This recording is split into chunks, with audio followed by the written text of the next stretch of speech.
60 वर्ष की उर्मिला शहर के बाहरी हिस्से में अपने छोटे से घर में अकेली रहा करती थी। एक रात शहर में बहुत जोर का तूफान आया। जोर जोर से हवाएं और आंधी तूफान के साथ तेज बारिश होने लगी। उन आवाजों को सुनकर कोई भी घबरा जाता, लेकिन उर्मिला घर के सारे खिड़की दरवाजे बंद कर गहरी नींद में सो रही थी। रात के लगभग 12 बजे होंगे कि किसी ने उर्मिला के घर का दरवाजा खटखटाया। दरवाजे के खटखटाने की आवाज सुनकर उर्मिला की नींद खुलती है। आखिर इतनी रात को कौन आया होगा? उर्मिला जाकर दरवाजा खोलती है तो सामने लगभग 26 साल की बेहद सुंदर लड़की को खड़ा देख हैरान रह जाती है। कौन हो बेटा, और इतनी रात को इतने भयंकर तूफान में कहाँ भटक रही हो? चाची, आपने मुझे पहचाना नहीं? मैं आपकी दूर की रिश्तेदार शालिनी। अरे हाँ, बचपन में तुझे देखा था। इतनी जवान हो गई है, कैसे पहचान में आती। लेकिन तू यहाँ क्या कर रही है, और वो भी ऐसी अंधेरी तूफान भरी रात में? उर्मिला की बात सुनते ही शालिनी की आंखों से आंसू बहने लगे। वो फूट फूट कर रोने लगी। ये देखकर उर्मिला को कुछ समझ में नहीं आया और उसने शालिनी का हाथ पकड़कर घर के अंदर आने के लिए कहा। जैसे ही शालिनी घर के अंदर रोशनी में आई, उर्मिला की नजर उसके पेट की तरफ गई, जिसे देखकर ये साफ पता चल रहा था कि वो प्रेग्नेंट है। अरे, तू तो पेट से है। ऐसी हालत में इतने भयंकर तूफान में आधी रात को बाहर भटक रही है। आखिर बात क्या है बेटा, मुझे सब कुछ साफ साफ बता। क्या बताऊं चाची, ये सब जिसकी वजह से हुआ है उसके बारे में बताने में भी मुझे शर्म आती है। मैंने घर वालों की मर्जी के खिलाफ जाकर एक लड़के से शादी कर ली थी, पर वो शादी के 1 महीने बाद ही मुझे छोड़कर चला गया। छोड़कर चला गया का क्या मतलब? क्या उसके साथ कोई हादसा हो गया? नहीं, उसे कोई दूसरी लड़की पसंद आ गई और मेरी प्रेगनेंसी की खबर सुनते ही उसने मुझे बेसहारा छोड़ दिया। उसके बाद मैं अपने घर गई, लेकिन माँ पापा ने मुझे घर में कदम तक नहीं रखने दिया। तभी मुझे आपकी याद आई। कोई बात नहीं, कोई बात नहीं, तुमने यहाँ आकर अच्छा ही किया। एक काम करो, तुम आराम करो। वैसे भी ऐसी हालत में इतना घूमना फिरना और इस तरह आधी रात को बाहर भटकना ठीक नहीं होता। प्रेग्नेंट औरत को आधी रात को घर से बाहर नहीं निकलना चाहिए। बुरी आत्माएं उस पर अपना असर दिखा सकती है। और इतना कहकर उर्मिला ने शालिनी को एक दूसरे कमरे में जाकर आराम करने के लिए कहा। लेकिन जैसे ही शालिनी अपने कमरे में जाने लगी, अचानक से उर्मिला ने उसे रोक लिया। एक बात बताओ बेटा, तुम्हारा कौन सा महीना चल रहा है? पेट देखकर तो लगता है कि लगभग 6 महीने पूरे हो गए होंगे। उर्मिला की बात सुनकर शालिनी के होठों पर मुस्कुराहट आ गई। चाची जी, अभी सिर्फ 1 ही महीना हुआ है। शालिनी की बात सुन उर्मिला दंग रह गई। उसे समझ में नहीं आ रहा था कि प्रेगनेंसी के पहले ही महीने में शालिनी की हालत ऐसी क्यों थी।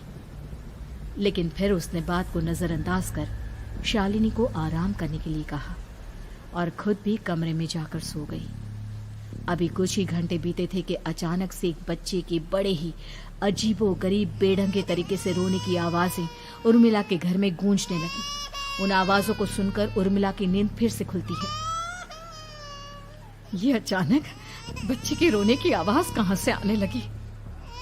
उसने उठकर चारों तरफ देखा, पर वहां उसे कोई नजर नहीं आया। उर्मिला घबराते हुए शालिनी के कमरे में गई तो वहां उसे कमरे की दीवार पर एक बेहद खौफनाक साया नजर आया, जिसे देखकर उर्मिला बुरी तरह से घबरा गई। आखिर ये सब क्या हो रहा है? शालिनी, शालिनी उठो! उसने जोर जोर से आवाज देकर शालिनी को जगाने की कोशिश की, लेकिन ऐसा लग रहा था जैसे उसकी आवाज शालिनी तक पहुंच ही नहीं रही थी। कमरे की दीवार पर एक बहुत बड़ा और बेहद डरावने दिखने वाले इंसान का साया और एक बच्चे के अजीबोगरीब ढंग से रोने और चीखने की आवाजें अब उर्मिला को ज्यादा डराने लगी थी। उर्मिला को शालिनी की चिंता सताने लगी और उसने पूरी ताकत के साथ चीखकर शालिनी को आवाज लगाई, शालिनी! तभी अचानक सब कुछ एकदम पहले जैसा हो जाता है और उर्मिला की आवाज सुनकर शालिनी की नींद खुलती है। क्या हुआ चाची, आप इतनी तेज क्यों चिल्ला रही हैं? अब ठीक तो है ना? अभी अभी मैंने तुम्हारे कमरे में कुछ अजीब सा देखा। तुम ठीक हो ना शालिनी? मुझे यहाँ एक बच्चे के रोने की आवाज़ें आ रही थी। लगता है आपको मेरी कुछ ज़्यादा ही चिंता हो गई है। आपने मेरी प्रेगनेंसी के बारे में कुछ ज़्यादा ही सोच लिया होगा। मैं एकदम ठीक हूँ, आप आराम से सो जाइए। इतना कहकर शालिनी ने उर्मिला को फिर से अपने कमरे में जाने के लिए कहा और खुद भी जाकर सो गई। पर अब उर्मिला की आंखों से नींद गायब हो चुकी थी। अगली सुबह जब शालिनी उठी तो वो सीधा उर्मिला के पास आई। गुड मॉर्निंग चाची। तभी अचानक उर्मिला की नजर शालिनी के पेट पर पड़ती है, जिस पर नीले रंग से एक अजीब सी आकृति नजर आ रही थी। शालिनी, ये तुम्हारे पेट को क्या हुआ? मैंने इतनी औरतों को देखा है, ऐसा तो किसी के साथ नहीं होता। शालिनी ने जैसे ही अपने पेट की तरफ देखा तो उसे वहां कुछ भी नजर नहीं आया। चाची कुछ भी तो नहीं है, सब कुछ एकदम नॉर्मल है। आपको क्या अजीब लग रहा है? इससे पहले कि उर्मिला उसके सवाल का कोई जवाब देती, अचानक से शालिनी के पेट में जोर जोर से दर्द होने लगा। वो बुरी तरह दर्द से तड़पने लगी। चाची, चाची। ये सब देखकर उर्मिला बहुत घबरा गई। उसने धीरे धीरे शालिनी के पेट को सहलाना शुरू किया, लेकिन शालिनी का दर्द कम नहीं हुआ। उर्मिला जाकर रसोई से पानी का गिलास लेकर आई और शालिनी को पानी पिलाने की कोशिश करने लगी।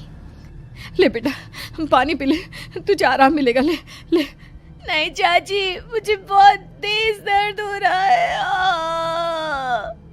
अरे थोड़ा पी ले बेटा। जैसे ही उर्मिला ने शालिनी को पानी पिलाया, उसने देखा कि गिलास में बचा पानी का रंग नीला पड़ गया और शालिनी की आंखें अजीब हो गई। उसके पेट पर बच्चे का एक डरावना चेहरा नजर आने लगा। ये सब देखकर उर्मिला की डर से हालत खराब होने लगी, पर तभी शालिनी का दर्द ठीक हो गया। बेटी, अभी तुम्हारा दर्द ठीक है तो ऐसा करो, तुम थोड़ी देर आराम कर लो। शालिनी को आराम करने के लिए कहकर उर्मिला तेज कदमों से चलकर घर से बाहर निकल जाती है और पास ही रहने वाली एक औरत कालिंदी के पास पहुंचती है। अरे उर्मिला बहन, बड़े दिनों बाद दिखाई दी, क्या हुआ? बहुत घबराई हुई सी लग रही हो, सब ठीक तो है ना? क्या बताओ कालिंदी बहन, मेरी एक दूर की रिश्तेदार आई हुई है। वो पेट से है और उसके साथ ना अजीब अजीब चीजें हो रही है। अब उर्मिला सारी बात कालिंदी को बताती है, जिसे सुनने के बाद काले जादू और तंत्र विद्या की माहिर कालिंदी एक ताबीज बनाकर उसे देती है। बहन, मुझे शालिनी पर किसी बुरी आत्मा का साया लगता है। ये ताबीज ले जाओ, आज रात को 12 बजे उसे पहना देना, फिर सब ठीक हो जाएगा। उर्मिला ताबीज लेकर घर वापस आती है और अब आधी रात के होने का इंतजार करने लगती है।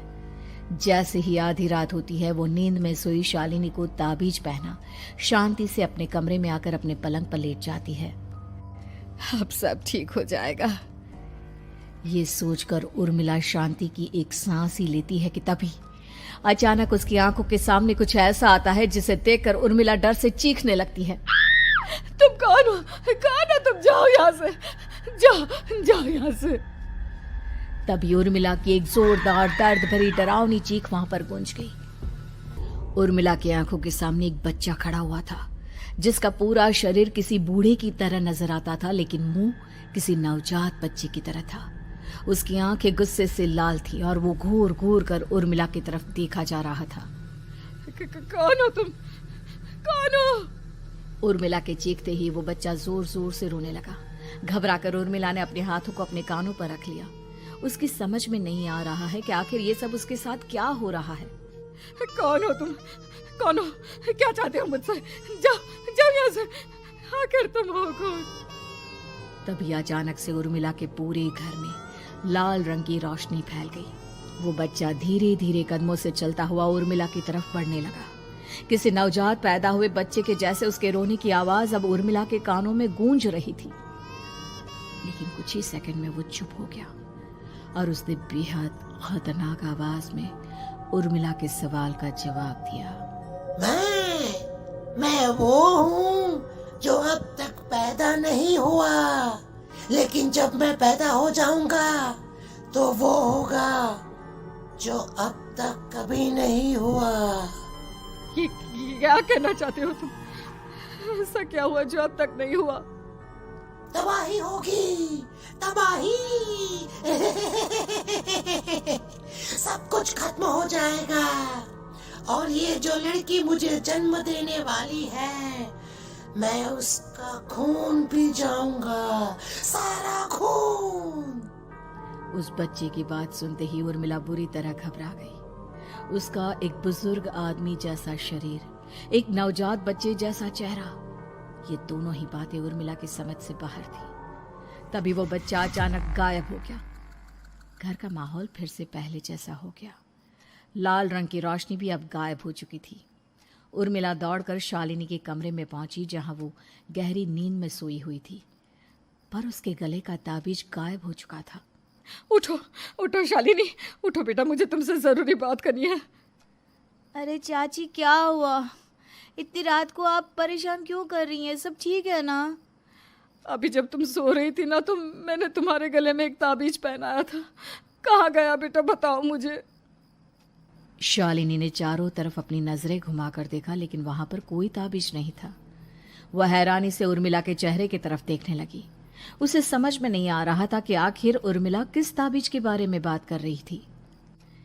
नहीं चाची, यहाँ कोई ताबीज नहीं है। लगता है आपने कोई बुरा सपना देखा है। मैंने कोई बुरा सपना नहीं देखा। खैर छोड़ो, तुम अब सो जाओ, फिर सुबह बात करते हैं। डर और घबराहट की वजह से उर्मिला की आंखों से नींद तो जैसे बिल्कुल गायब हो गई थी। अगली सुबह उर्मिला बिना कोई देर किए गांव के बाहर एक छोटी सी झोपड़ी में रहने वाले बूढ़े पंडित के पास पहुंची। पंडित जी, मेरी मदद कीजिए। अरे आओ आओ उर्मिला, क्या हुआ? सब ठीक तो है ना? क्या बताओ पंडित जी, बहुत बड़ी मुसीबत है। मेरी दूर की एक रिश्तेदार लड़की पेट से है और उसके साथ बहुत डरावनी चीजें हो रही है। कल रात को तो एक अजीब सा दिखने वाला बच्चा मेरी आंखों के सामने आकर खड़ा हो गया था। ये तुम क्या कह रही हो? मुझे साफ साफ बताओ कि आखिर तुमने क्या देखा? उर्मिला ने अपने साथ हुई बीती रात की पूरी घटना पंडित जी को बताई, जिसे सुन पंडित जी के माथे पर चिंता की लकीरें उभर आई। अनर्थ होने वाला है, अनर्थ। बरसों पहले भी उस हैवान ने एक लड़की के पेट से जन्म लिया था और उसके बाद उस शहर को पूरी तरह से तबाह कर दिया। कैसी विपदा पंडित जी, कैसे बात कर रहे हैं आप? बताइए मुझे, और इसका उपाय क्या है? इसका उपाय तो है, लेकिन बहुत कठिन है। हो सकता है कि उस उपाय को करने के दौरान तुम्हारी जान भी चली जाए। मुझे मेरी जान की कोई परवाह नहीं, पर आप जिस तबाही के बारे में बात कर रहे हैं, बस वो नहीं होनी चाहिए। लाखों लोगों की जान बचाने के लिए मैं कुछ भी करूंगी। तो ठीक है, मेरी बात ध्यान से सुनो। बरसों पहले एक भयानक तांत्रिक ने अपनी तंत्र क्रिया के जरिए एक मासूम लड़की के साथ रिश्ता बनाकर उसके पेट से जन्म लिया था। इस तरह से वो अपने जैसे लोगों की संख्या इस दुनिया में बढ़ाना चाहता था।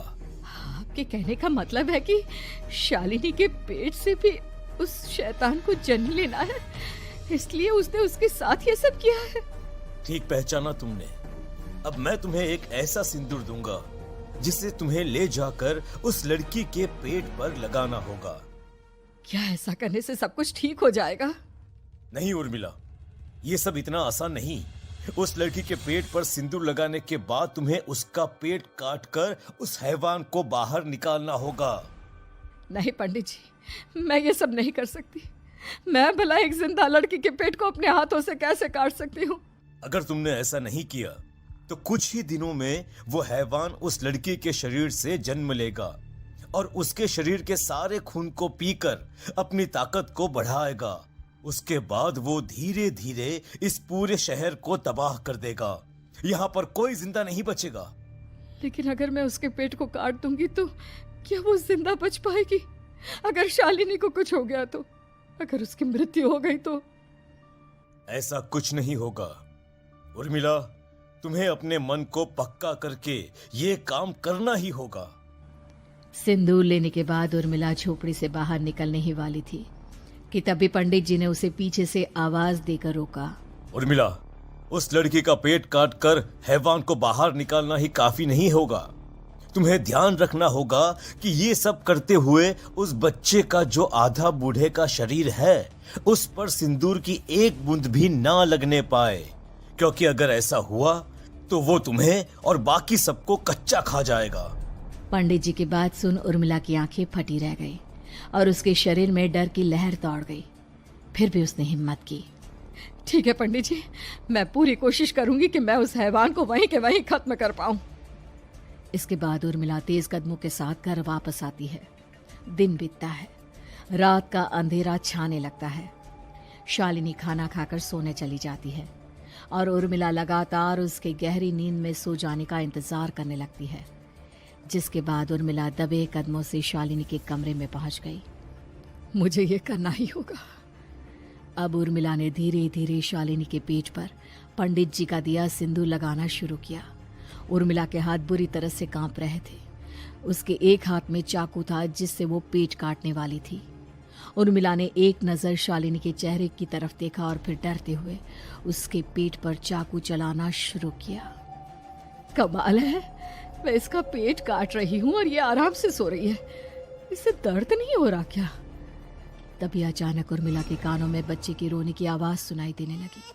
उसने घबराकर चारों तरफ देखा पर वहां पर कोई नहीं था। बस रोने की आवाज लगातार आ रही थी। उर्मिला बिना रुके लगातार शालिनी के पेट को काटती रही। उसे इस बात का भी ध्यान रखना था कि सिंदूर बच्चे के बूढ़े आदमी वाली शरीर के हिस्से पर ना लगे। कुछ ही देर में वो हैवानी बच्चा उर्मिला के हाथों में था। उसने बड़ी ही सावधानी से उस बच्चे को बाहर निकाला और पंडित जी के कहे अनुसार उसे घर से दूर जलाने के लिए ले गई। पर तभी उसके सामने वही बूढ़े शरीर और बच्चे के चेहरे वाला बच्चा आ गया। अपनी गोद में और सामने भी बच्चे को देखकर उर्मिला हैरान रह गई। मुझे मारोगी? मुझे इतनी हिम्मत कैसे आ गई तुम्हारी? तुम पैदा नहीं हुए हो और मुझे पता है जब तक तुम्हारा जन्म नहीं हो जाता तो मुझे कुछ नहीं कर सकते। इतना बोलते ही उर्मिला तुरंत उस बच्चे को घास के ढेर पर फेंक कर उसमें आग लगा देती है, जिसके तुरंत बाद वो बूढ़े आदमी के शरीर और बच्चे के चेहरे वाला अजीब तांत्रिक का भूत भी वहां से गायब हो जाता है। कुछ देर बाद उर्मिला घर पहुंचती है तो वो ये देखकर हैरान रह जाती है कि शालिनी का पेट अपने आप जुड़ चुका था। शुक्र है भगवान का और उन पंडित जी का, अब सब ठीक हो जाएगा। सुबह शालिनी सोकर उठती है तो अपना पेट देख पूरी तरह घबरा जाती है। चाची, चाची ये सब क्या हो गया? मेरा पेट अचानक कम कैसे हो गया? मेरा बच्चा कहाँ गया चाची? बेटी, वो बच्चा नहीं, एक खतरनाक तांत्रिक था जो तुम्हारे कोख से जन्म लेकर सबको मार देना चाहता था। वो पैदा होते ही तुम्हारी जान भी ले लेता, इसलिए मैंने पंडित जी के बताए उपाय से उसका खात्मा कर दिया है। अब सब ठीक है। शालिनी को उर्मिला की बात समझ में नहीं आती, जिसके बाद शालिनी को पूरी बात उर्मिला आराम से समझाती है।